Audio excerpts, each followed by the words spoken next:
Okay, sorry about that. Here I go. Let's talk today, not about this. Haven't gotten to my right slide yet. Like I said, I just finished a lecture and I saw a molecular. So now, what we want to talk about today is let's talk about bone remodeling and repair. So, of course, this has a lot of implications. The most obvious one is if you break a bone, whether you jam your finger or break a leg, uh, your bones can actually repair themselves, and they can do a pretty good job at it. So, we will talk about how bones actually can do that. And the other thing that I think about, not quite daily, but on a fairly regular basis, that if my parents are watching today, I'm very thankful that they put me in braces as a young kid, which I did not like when I was younger, but they were able to fix my teeth. I have not always had straight teeth when I was a little kid, but through years of basically wearing braces, my teeth are more or less straight, although I am missing a few because I have had them knocked out playing racquetball and whatnot. So my front teeth are mostly fake, but what can you say about that? But the point that I was trying to make is that, because of bone remodeling and repair, you can actually straighten children's teeth or adults' teeth as well. So that's kind of cool. This is going to be the only thing we're going to talk about today in this lecture, so it'll be a little bit short, but that's okay. There's a lot of information. And one thing that I want to start doing more often with you guys is a review a little bit at the beginning of each lecture so that you remember the terms and the structures of that we're talking about, because I feel like this is a very terminology dense class, and there's a lot of things we have to memorize, and if you don't have them memorized, then it makes learning new stuff hard, because, well, if you're like me, if I don't know the word and we start talking about the osteon and the periosteum and the endosteum, and I don't know what those words mean, then I quickly get lost. So before we get into bone modeling and repair, let's just take a quick moment and let's just go over our bone structure so that we know we're all on the same page. And I think, it's very important to see this more than once, right? The more we see it, the better we remember it. So one of the things I always like to talk about are the long bones, humerus, femur. I find this humorous. I know, bad joke. But at any rate, we got the structure of a long bone. And those first two words up there, the periosteum and endosteum. Okay, that tells you some things about what we're talking about. Peri means around. Endo means within. So when you look at that femur, or think about your femur, okay, the tissue around the outer surface of the femur is called the periosteum. And the periosteum, of course, has active bone cells that include osteoblasts and the osteoclasts. Likewise, on the inside, you have the endosteum. Once again, you've got active cells there as well. And then to hold the periosteum to the actual extracellular matrix of the bone and the other structures of the bones, you have perforating fibers, also known as Shapley's fibers. At the tip of the bone, not so important for today, is the articular cartilage, which is the hyaline cartilage, which, as you remember, cartilage-like bone is part of the special connective tissue. Now, we have the epiphyseal line or the epiphyseal plate, depending on your age. That's that little line there at the top and the bottom that separate the long part of the bone, which is your diaphysis, from the tips of the bone, which is called your epiphysis. Okay, if you remember from the last lecture, the epiphyseal line, that's what we have as adults. That is a calcified cartilage of where the bone actually grew. We had the epiphyseal plate if you're a kid and you're growing. So, you're a young kid, you're only, yay high, you're going to grow this high. Basically, the epiphyseal plate has these chondroblasts that are actively dividing cells that will help these cells to elongate. Okay, you also have the medullary cavity, that is the inside of the bone, and of course that is where you have the red bone marrow, which is making blood cells, both leukocytes. Leukocytes are your white blood cells that are used for your immune system, and your erythrocytes, which are your red blood cells, which of course help carry oxygen to your body. And then the yellow marrow is full of adipose tissue. As you remember, adipose tissue are cells that are made of cells that store fat. Okay, and then you've also got these nutrient foramens. Foramens are small openings into the bone that allow blood vessels to penetrate them and bring in nutrients and energy to the cells, oxygen, and remove waste as well. Okay, so that's the basic structure of a long bone. So it's good to know these terms so we know what we're going to be talking about as we talk about bone remodeling and repair. Also, don't forget, on a long bone, you've got the outside of it is a compact bone, also known as a lamellar bone. And then on the inside, you've got the spongy bone. It's also the cancellous bone as well. And this is where you might find a lot of your oh gosh, I'm doing it again. That's where you find a lot of your bone marrow. Okay, bone cells. The actual bone, right? You've got the osteoblast. The osteocytes are older osteoblasts that are not involved with making new bone. But the osteocytes, remember, they reside in their lacuna, right? And those osteocytes, what they do is they help maintain the bone, and then if needed, they can actually recruit osteoblasts to the bone. And then you have the third cell, which is, of course, the osteoclasts. And osteoclasts are involved with bone absorption. So they start absorbing bone. So as you live your whole life, you've got a rate of bone regeneration versus bone absorption. And if everything's going right, they should be equal to each other. But you can change that based on diet, exercise, age, and hormones. Okay, now let's talk about bone remodeling. So when you have bone remodeling, you've got bone deposition, you're making new bone, and you have bone absorption. This should start to think about a few things here. Let me pull something up for me really quick. If you think about this, we can start remodeling the bone by changing the activity or the rate at which you're either absorbing the bones, the rate of activity of the osteoclast, or you can change it by increasing the rate of the osteoblast, where you're laying down more bone than you're absorbing. Now, the other thing also, that's bone remodeling. If you have bone repair, do you remember how our bones grow? There's intramembranous ossification. That's mostly in our skull. They lay down the membrane first. And then the other way is you use the endochondral ossification. Endochondral, within the chondra, which is within the cartilage, right? So, believe it or not, if you have a bad break, you're going to lay down cartilage first, which means you're going to have these chondroblasts and chondrocytes.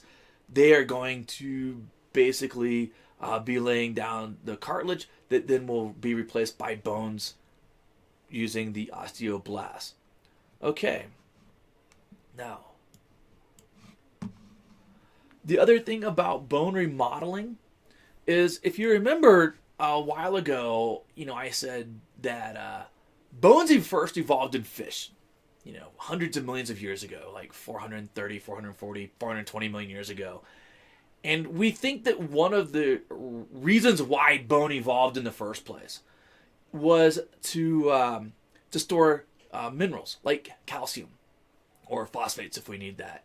So interestingly, bone remodeling, the deposition and the resorption can affect our calcium ions in our body, right? Which we have to have calcium for things like muscle contraction, for example. We use calcium carbonate to maintain proper pH in our blood. So as those things change, bone remodeling is important with maintaining our homeostasis in regards to things like our ions like calcium. Okay. Got to move my slide over there. Okay, so once again, this is showing bone deposition. You guys know this. Osteoblasts do the bone deposition, and then the bone resorption is done by the osteoclasts, which are those kind of wild-looking multinucleated cells, right? With the little indentations on the bottom. And they're multinucleated because they were formed by a bunch of cells that merged together. And of course, the roughness on the bottom, that's there to basically increase surface area where they can pump protons out and dissolve basically the inorganic matrix. It can dissolve that hydroxyapatite, all those calcium salts. And they also release proteases, which are a class of enzymes that break down proteins. And this specifically, they're going to be breaking down the organic matrix made up of the collagen fibers and proteoglycans. Okay. All right. Oh, we got past all of this. Yeah. Oh, sorry. My slides got out of shape. I'm sorry about that. Okay, my fault on that one. I'll fix that for the next lecture. My apologies. Okay, so bones will remodel based on tension and stress. And we know that our osteoblasts and our osteocytes and our osteoclasts are all involved with this. So the different types of stress that you might have,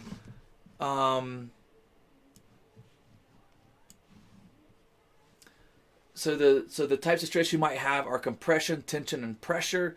Compression is squeezing the bones together. That will actually stimulate bone deposition. Tension is stretching forces. And so you'll get bone deposition wherever you have tension. And then if you have pressure, continuous downward force, that bone, you'll get resorption is stimulated in those areas of continuous pressure. And that is exactly how your teeth, you put pressure on your teeth and you start, putting pressure on them, and they start dissolving the bone on one side, so it loosens them so they can move, and then you deposit bone on the other side, and then you can get them straightened out. Okay, so I got a question here. Do osteoclasts reabsorb bone so the body can access minerals? That is a fantastic question. And the answer to that is absolutely. That's, in fact, when your calcium levels go down, the action of the osteoclast goes up. And we'll talk about that. I'm coming up with that. So, yeah, great question on that. Okay, so if your bones can remodel, we know they're always turning over. We know that they can grow up until you're an adult. And we know they can have appositional growth, which is growing thicker. But this remodeling is affected by things like hormones. We saw this, right? Okay, hormones. They can, things like testosterone increases the rate of deposition. So it's going to increase the rate of the osteoblasts and cause them to proliferate. Things like estrogen. Estrogen's another hormone that inhibits the osteoclast activity. So estrogen, as that increases, the rate of bone resorption goes down. Okay, so that's how hormones can affect it. Growth hormones also affect things like the number of osteoblast cells you're going to have. Age. Age is another one. As you age, as you go from, 0, you ramp up estrogen, you ramped up testosterone, that leads to bone elongation and appositional growth. We maintain it for decades in our adulthood, and then as we grow older, as women hit menopause, estrogen levels might decrease, which affects the rate of the osteoclast activity. It goes up. That leads to higher rates of osteoporosis in women. In men, we also have lower levels of testosterone as we age, and that will slow down the rate of bone deposition. So men can actually also have problems with bones as they get later in life as well. So that's why diet, calcium ion intake, you got to have calcium in your diet, and you also need vitamin D. And, vitamin D is hard because we make it with our skin by getting out in sunlight. Yes, sunlight's good for you, but not too much. You don't need to go out and tan because we've talked about the effects of too much too much sun causing skin cancer. But we do need vitamin D because that aids in calcium uptake, right? So you got to have calcium for that organic matrix. For the inorganic matrix. Sorry about that. So, as we age, as we get older, exercise and diet become increasingly important, and maybe even taking a vitamin supplement. And of course, children or people that don't get enough vitamin D or for whatever reason they don't make vitamin D correctly, or it can't use the vitamin D properly, you can get rickets. This is delayed growth. You get pain in the spine, the pelvis, the legs. The growth plates at the end of the children's bone is become soft, and you can get skeletal deformities like what you're seeing here. So you get thickened wrists and ankles, breastbone projection. It's not good. So this is what happens when you don't get proper nutrition. Okay, so a few minutes ago, Leah asked a question about, do osteoclasts restore bone so the body can access minerals? Yeah, like I said, we think that bony fish, our ancestors, evolved bones to store minerals. That means if you're storing them, you can have access to them. So, the things that will affect that, the bone remodeling and our access to it, is how much we get in our diets and stuff like that. Okay. So let's take a look at how we might access calcium ions. So what we have is a negative feedback loop.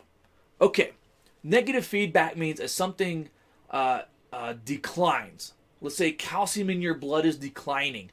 So you've got a set point where you need to maintain calcium levels here. Your calcium levels begin to decline. You need to ramp up some changes to bring that calcium levels back up to your set point again. And then what happens is once it reaches a set point, those things that caused it to rise back up go away. It's called a negative feedback loop. Okay, you can imagine a scenario where you might be exercising really, really, really hard. And when you start exercising hard, you're using more oxygen. You're producing more carbon dioxide. And that carbon dioxide diffuses out of your cell into your blood, where it's formed, a weak carbonic acid. You are also producing lactic acid, and lactic acid will get into your blood. And you start burning fats if you are, not so much if you're doing super intense, but long-term, if you're doing long-term cardio, especially in the morning, you might be burning fats. But the whole point is this activity is leading to things that can be slightly acidic, and it will start to lower your blood pH. That is bad. Our blood pH is finely tuned to a very, very narrow range, and we use buffers to maintain the correct blood pH, including calcium carbonate. Okay, that is a buffer. So as we start exercising and we're releasing, lactate or lactic acid, maybe some ketones, some diffusing some carbon dioxide in there as well, that blood level might want to start to shift down in pH. So we need calcium carbonate or to basically act as a buffer and bring that back up. So you can imagine if you started having low calcium levels in your blood, that would be bad, because that would prevent your blood from being able to buffer itself from changes in pH. And if your blood can't buffer, well, bad things happen. You can get sick and die very quickly. You can go to acidosis, or you can go into alkalosis rather quickly. So, calcium is in our bones. How do we get there?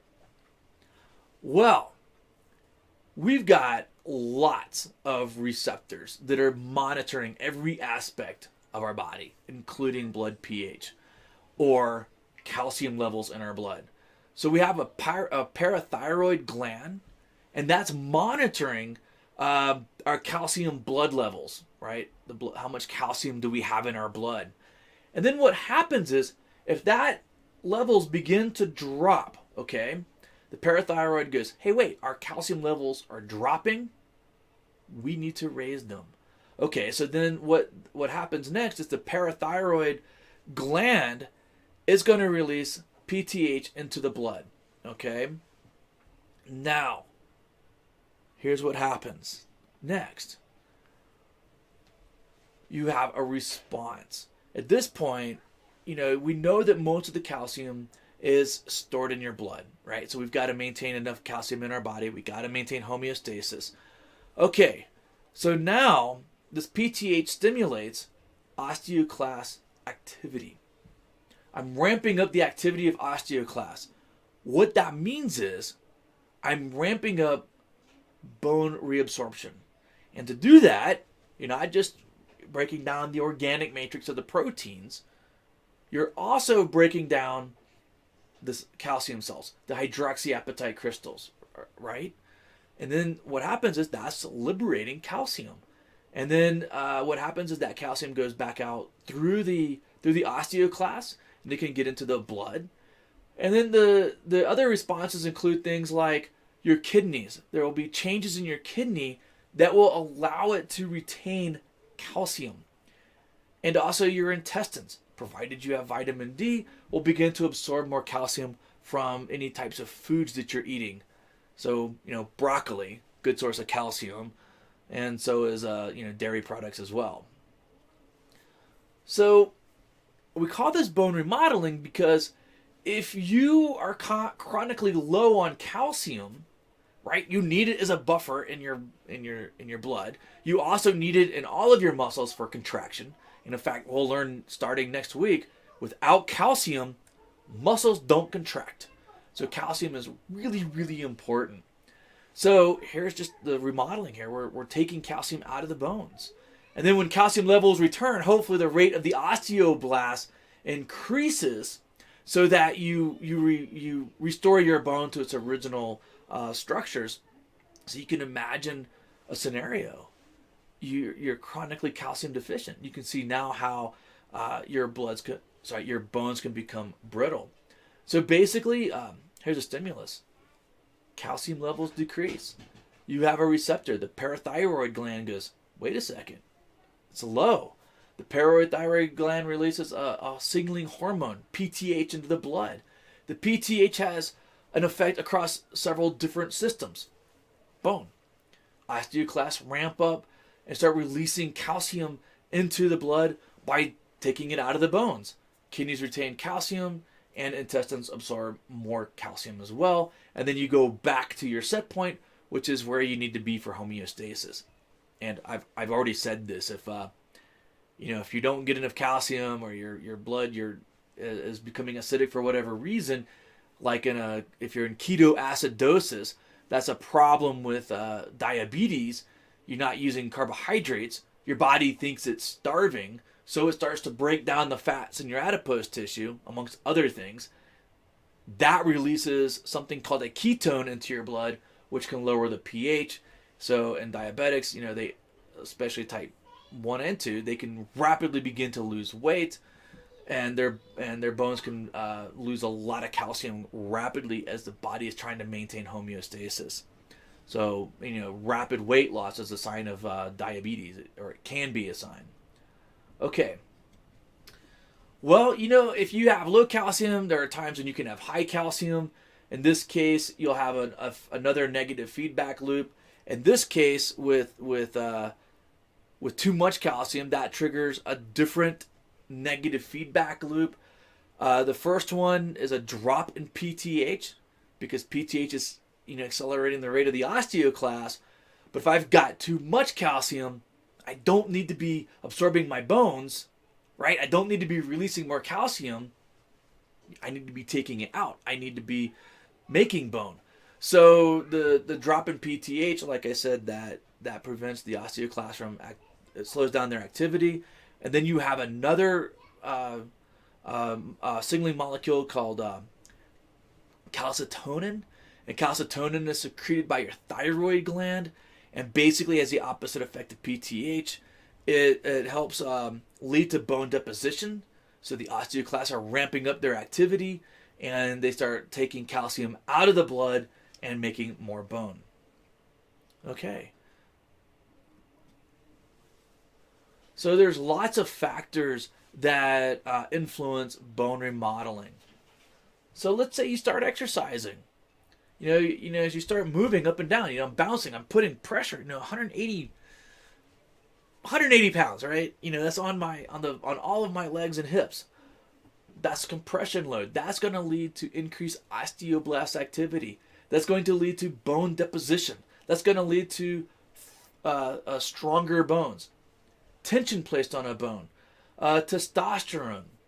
Adequate dietary intake. You get enough vitamin C, vitamin D, and even vitamin K. And this all leads to increased osteoblast activity. And like I said, if you got more osteoblast activity, you get more bone growth.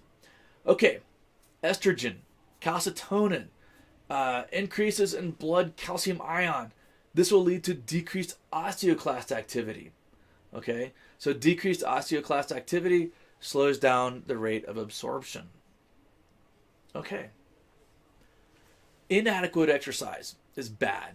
What happens is you don't put any stress on your bones, and as you are already aware, if you don't exercise, you begin to lose muscle, and in fact, oh man, it's a downhill from your 20s onward, right?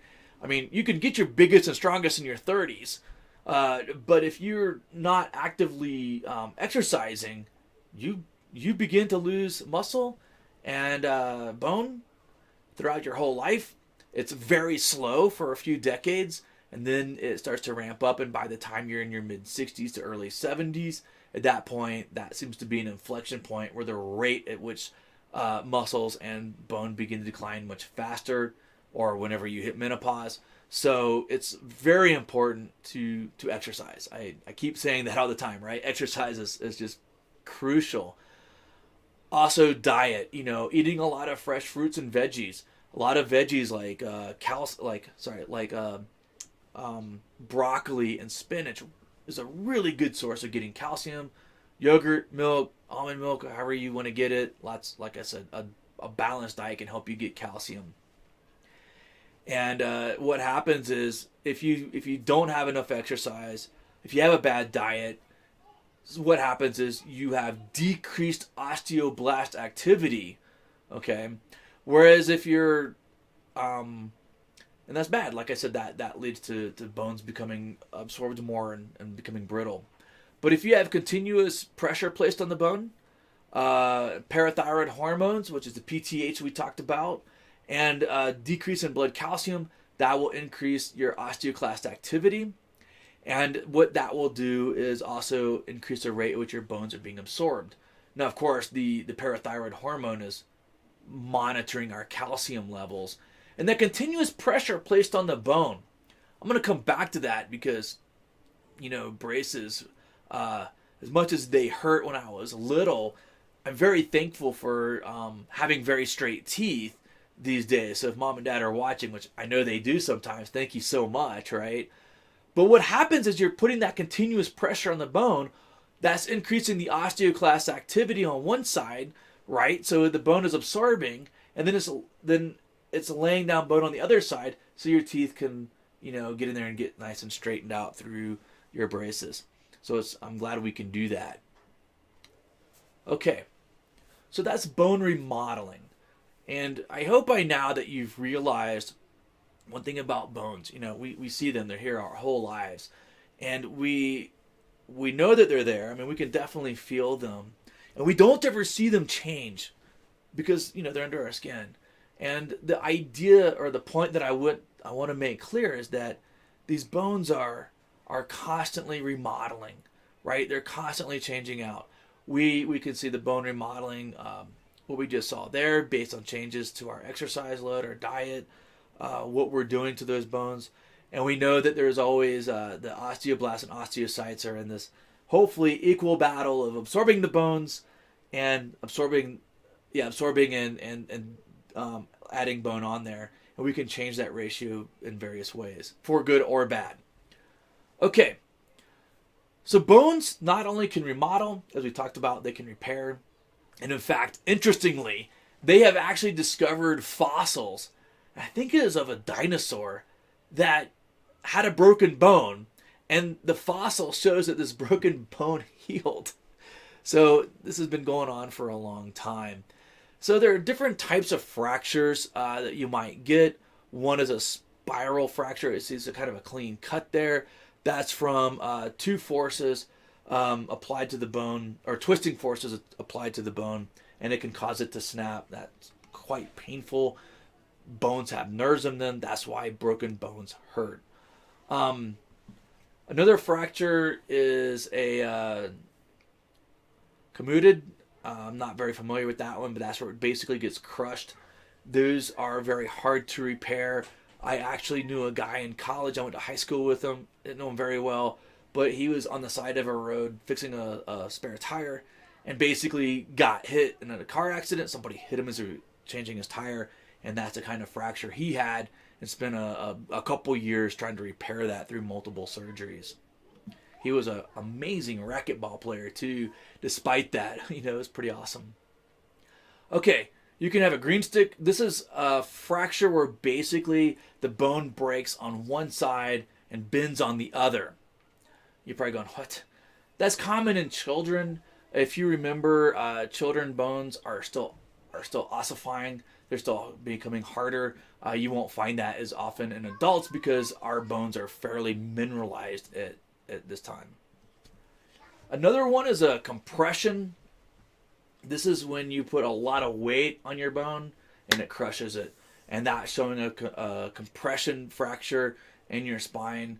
And this happens to the elderly.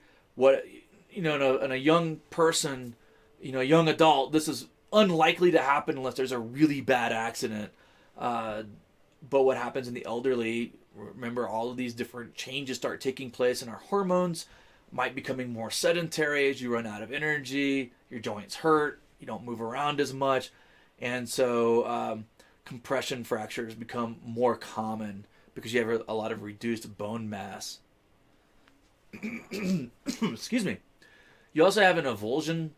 This is a fracture in which the tendon, or the ligament, basically pulls a fragment of the bone off. These are common in your ankle. They're hard. They hurt, and you'll be hobbling around for a while. Sometimes you get fractures up at the epiphyseal plate. This occurs in only young children and adults, and that can interfere with their growth. And that makes sense, right? Because as an adult, I don't have an epiphyseal plate anymore. That's right. I have an epiphyseal line because the plate has become calcified.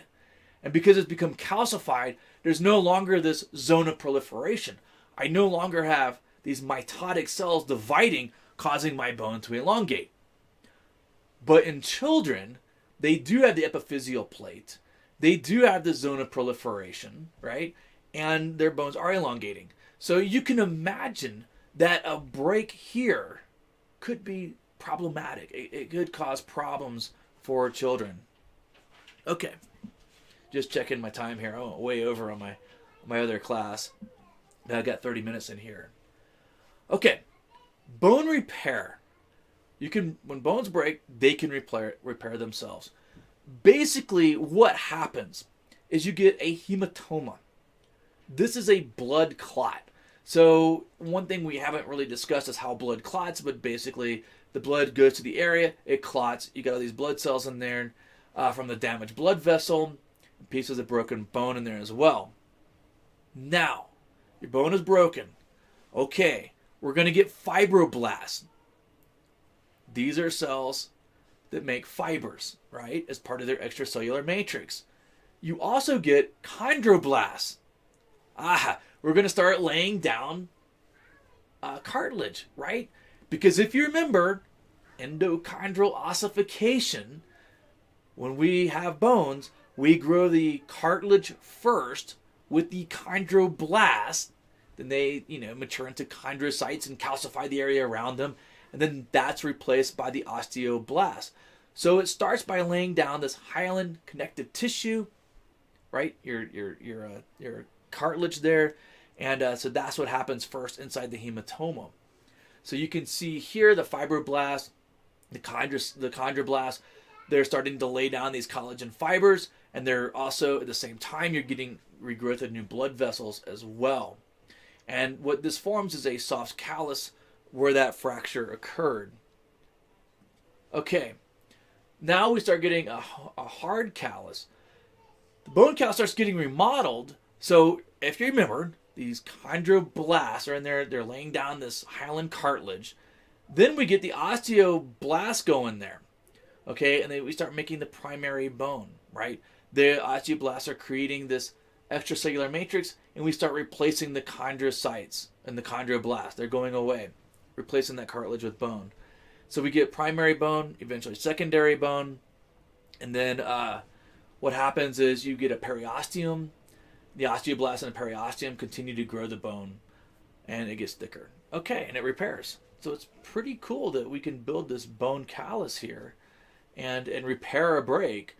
Like I said, clean breaks are easier. Sometimes you have to have what is called a bone reduction, which is where they place the bone back together so it will grow correctly. And if you don't set the bone often, it'll grow back, but it might not grow back ideally. And in really bad breaks, they'll often go in there and hold them together with screws and things like that. So, all right. Okay, well, that's basically it on bone remodeling and bone repair. And so on Tuesday, we're going to start muscles. And I'm really excited. And in fact, we're going to make a lot of connections between muscles and exercise. And also, we're going to make a lot of connections between muscles and our nervous system. Because our nervous system really is there to coordinate the activity of our muscles so we can move around to catch food, actually. Not anymore, but that's the original purpose of it. And your nervous system and your muscular system are just so intricately connected to each other that it's going to be just fascinating to talk about that. And then I've noticed a lot of you are very active and athletic and work out and are trying to take care of yourself. So I cannot wait to discuss a lot of how exercise, what we've learned about exercise lately in terms of how we can improve endurance and our strength and have a longer, healthier life. Okay, I will see you on Tuesday.